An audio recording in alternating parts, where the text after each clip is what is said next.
भक्तांचे संकट दूर करण्यासाठी देव कधी कुठे प्रकट होईल हे आपल्याला सुद्धा समजत नाही. अशीच एक सत्य कथा आहे पनवेल मधील केलवणे गावातील, जिथे आई भवानी स्वतः प्रकट झाली. कथा अशी आहे की पूर्वीच्या काली केलवणे गावातील देवीचे मूळ स्थान हे उंच डोंगरावर होते आणि तिथे जाताना घनदाट झाडे होती आणि त्यात जंगली प्राण्यांचा वावर होता आणि या प्राण्यांच्या भीतीमुळे देवीच्या भक्तांना देवीचे दर्शन घेणे शक्य नव्हते. यामुळे साऱ्यांचे मन नेहमी देवीच्या विचारात गुंतायचे. लोकांना खूप इच्छा होती की देवीची पूजा करावी, भक्ती करावी, तिची खणा नारळाने ओटी भरावी. कदाचित भक्तांची तीच तळमळ आणि ओढ आई भवानीने ऐकली आणि शेवटी आई ती आई असते. तिला सुद्धा तिच्या लेकरांना भेटल्याशिवाय राहवले नाही. आणि मग एक चमत्कार घडला. उसरण भागात म्हणजे आता जिथे आईचे मंदिर आहे तिथे काही गुराखे गेली होती. तेव्हा त्यांना तिथे देवीच्या 2 मूर्त्या प्रकट झालेल्या दिसल्या. त्यांनी लगेच ही बातमी गावात जाऊन दिली आणि मग सर्वांनी तिथे देवीचे एक छोटे कौलारू मंदिर बांधले आणि सर्वांची इच्छा पूर्ण झाली. रोज देवीची पूजा होऊ लागली. परंतु देवीचा चमत्कार इथेच थांबला नाही. 1940 साली गावात कॉलरा या रोगाची साथ आली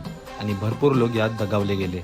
त्यामुळे गावातील लोक खूप घाबरली. गावावर आलेले हे संकट दूर करण्यासाठी सर्व गावकऱ्यांनी आई भवानीकडे साकडे घातली. शेवटी ती जगज्जननी, तिने भक्तांची हाक ऐकली आणि त्यानंतर एकही माणूस दगावला नाही.